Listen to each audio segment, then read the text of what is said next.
हर कोई आ नहीं पाता है। बहुत सारे लोग हैं उनके पास करोड़ों करोड़ों रुपये होते हैं, लेकिन फिर भी भगवान के धाम नहीं आ पाते, सोचते हैं। तो हमारे आचार्य बताते हैं कि कोई टिकट काट के ही कोई वृंदावन में नहीं आ सकता है। वृंदावन आने के लिए भगवान की कृपा चाहिए और पुण्य चाहिए। पुण्य के कारण ही कोई धाम में आ पाता है, क्योंकि भगवान का घर है। और विशेष कृपा है आप लोगों के ऊपर कि आप लोग यहाँ पे आ पाए हैं। इसका लाभ उठाना चाहिए कि धाम में हम आए हैं भगवान के, तो भगवान को जानना चाहिए। ठीक है, आप आए हैं, पुण्य तो है, पुण्य मिलेगा, इसमें बहुत पुण्य फल मिलेगा। यहाँ भगवान के धाम में अगर आप भगवान का एक नाम जप करते हैं तो 1000 नाम के बराबर है। यहाँ पर बताया धाम का प्रभाव।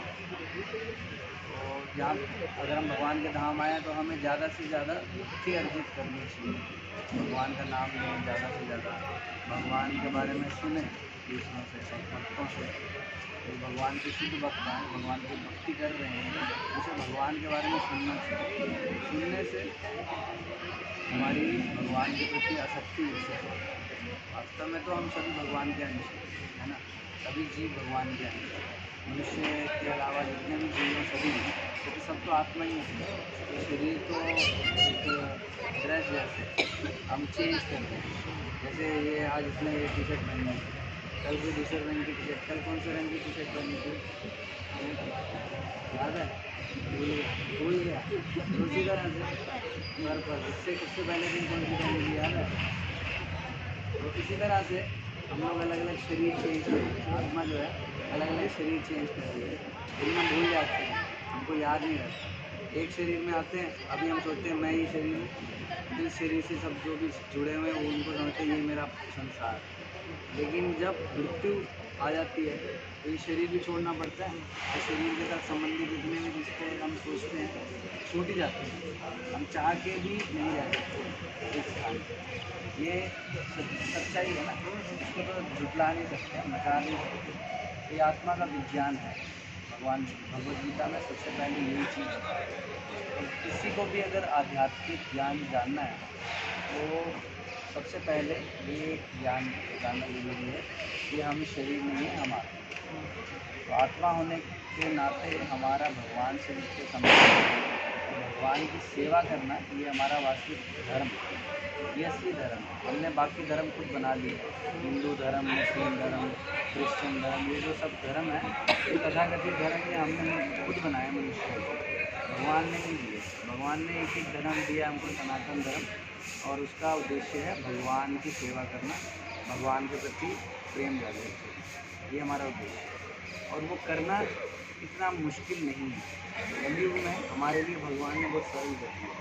अगर हम भगवान से अपने संबंध को जगाना चाहते हैं तो केवल भगवान का नाम, अगर हम भगवान का नाम जप करते हैं, जो हरि नाम है, हरे कृष्ण महामंत्र है, ये बताया गया कि सभी शास्त्रों का निष्कर्ष, सभी शास्त्रों में जितने भी मंत्र हैं उनका सार जो है वो ये हरे कृष्ण महामंत्र, हरे कृष्ण कृष्ण कृष्ण हरे हरे, हरे राम राम राम हरे। महामंत्र ये कलयुग का सबसे श्रेष्ठ मंत्र है, और इस मंत्र के जप करने से, इस मंत्र का उच्च स्वर में भक्तों के संग में कीर्तन करने से, कीर्तन सुनने से हमारा भगवान के प्रति प्रेम जाता है, हमारा हृदय शुद्ध होता है। अभी वर्तमान में क्या है कि हमारा हृदय अभी शुद्ध नहीं है, बहुत जन्म जन्मांतर के संस्कार है ना, संसारिक इच्छाएँ, तो इस कारण से हम इस संसार में हम केवल कुछ भोग करना चाहते हैं शरीर के माध्यम से, लेकिन ये गलत है,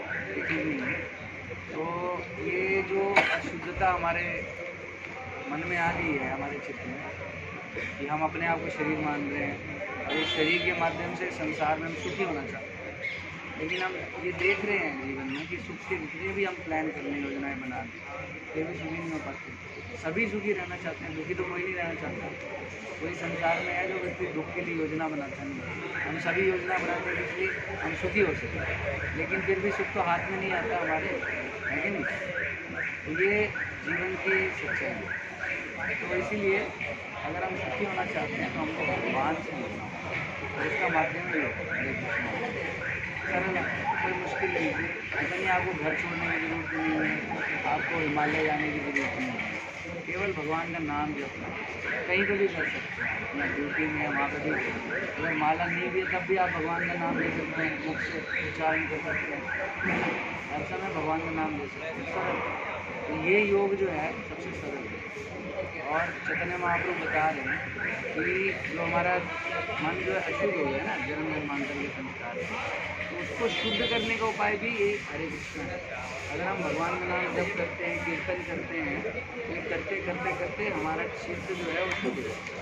जैसे एक शीशा होता है ना, दर्पण, तो दर्पण में अगर बहुत सारी धूल मिट्टी होती है तो हम अपना चेहरा देख पाएंगे? देख पाएंगे? देख पाएंगे? नहीं देख पाएंगे।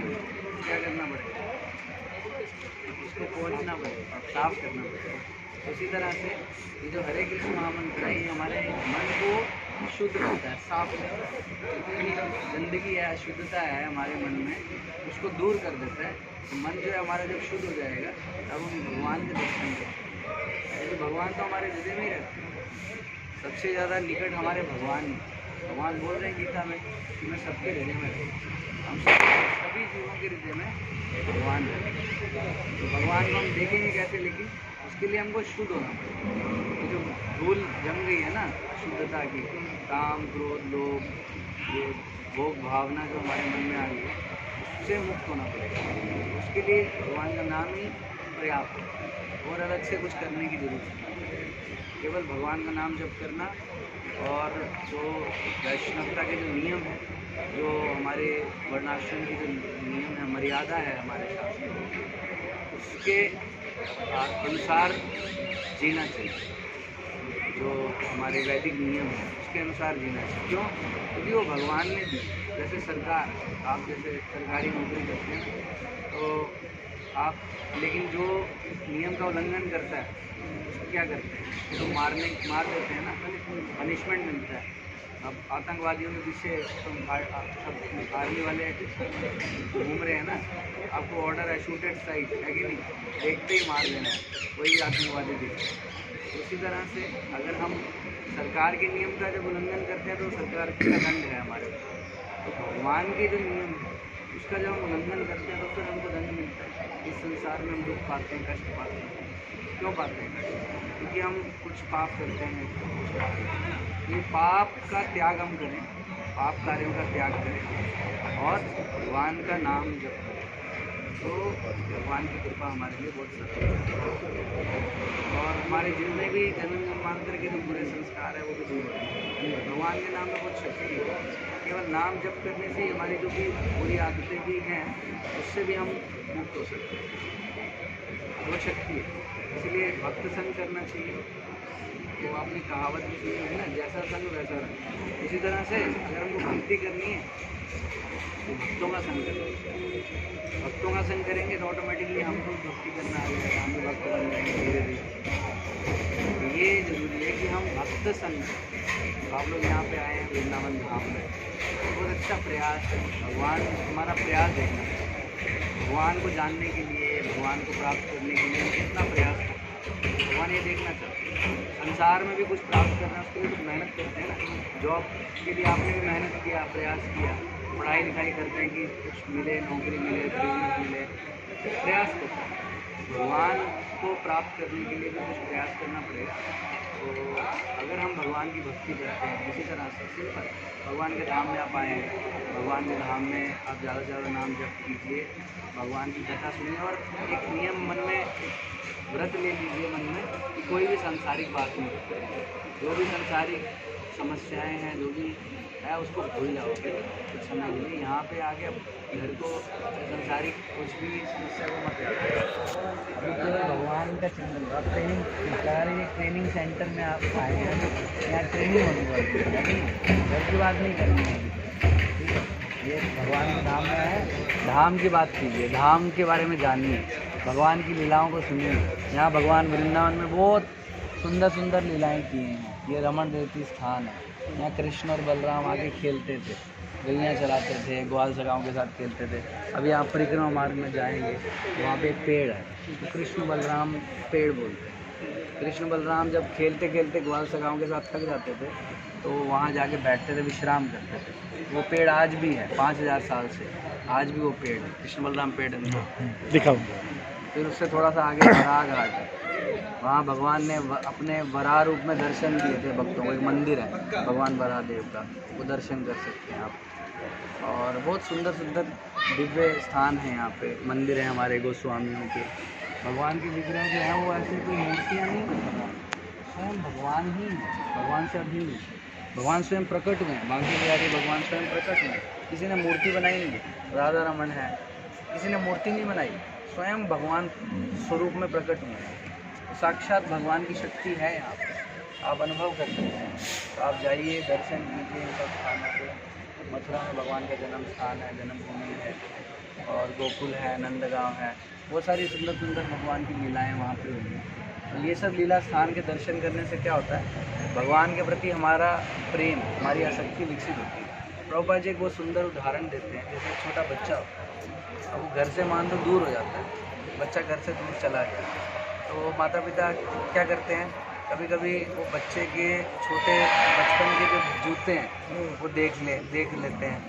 वो देख के ही कभी कभी बच्चे की याद आने लग जाती है, वो रो रही हैं, माँ रोती है, पिता रोते हैं, बच्चे को याद करें। वो जूता तो बच्चा नहीं है, वो तो बच्चा नहीं है, वो तो बच्चे का जूता है, लेकिन उस जूते को देख के क्या हो रहा है, बच्चे की याद आ रही है। उसी तरह से ये भगवान का धाम है, यहाँ भगवान ये लीला किए, वहाँ भगवान वो लीला किए। जब उन स्थानों में हम जाते हैं तो उस स्थान के माध्यम से हमको भगवान की याद आ जाती है आसानी से।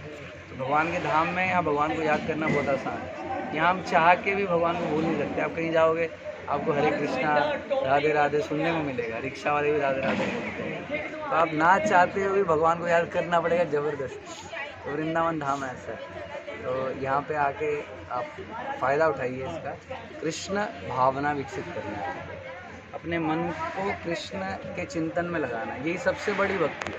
भगवान बोलते हैं गीता में कि मन मना भव, मेरा चिंतन करो, हमेशा मेरा चिंतन करो। भगवान का चिंतन करना सबसे बड़ा योग है, और कोई ध्यान और कोई योग करने की आवश्यकता नहीं है। तपस्या का जो सार है वो है कृष्ण का स्मरण करना। कृष्ण का स्मरण करने का आपको बहुत अवसर जो है आसानी से मिल रहे हैं वृंदावन में। ये सबसे बड़ा योग है, ये करना चाहिए हमको। भगवान का प्रसाद लेना, प्रसाद के अलावा और कुछ ना खाएं, यहाँ पे केवल जो भगवान के भक्तों द्वारा बनाया हुआ है वो खाना चाहिए प्रसाद। और भगवान के कीर्तन में ज़्यादा भाग लीजिए। मंदिर में बहुत कीर्तन होता है, 24 घंटा जोरदार कीर्तन होता है। कीर्तन में आगे बैठे, कभी भगवान के विग्रह के दर्शन कीजिए, और अलग अलग जो लीला स्थान है उसके दर्शन कीजिए, और भगवान की लीला सुनिए। कहाँ जा रहे हैं, खाली घूमने के लिए नहीं जाना है, केवल कहाँ क्या लीला हुई वो जानना चाहिए। वो यहाँ ये लीला हुई, भगवान ने ये दिव्य लीलाएँ की हैं, तो वो सब सुनने से भगवान के प्रति हमारा आकर्षण बढ़ेगा। हाँ, तो बताएंगे प्रभु भी। तो ये इसको ही भक्ति बोलते हैं। भक्ति का साधारण अर्थ है भगवान के प्रति आसक्ति विकसित करना, भगवान के प्रति अटैचमेंट डेवलप करना। अभी हमारी जो आसक्ति है वो संसार में, उस आसक्ति को जब हम स्थानांतरित कर देंगे भगवान में, वो भक्ति हो जाएगी, बस। और क्या करना, ठीक है। बहुत सरल है विधि, केवल भगवान का नाम जप करना, भगवान का कीर्तन करना, भगवान की कथा सुनना, कीजिए। हरे कृष्ण। मम्मी आके ले जाएगी। सीख लो अच्छे से, हैं, फिर आपको आगे सिखाना है दूसरों को, ठीक है। हरे कृष्ण। ये अच्छा भक्त है, विशेष भक्त है, आप भाग्यवान।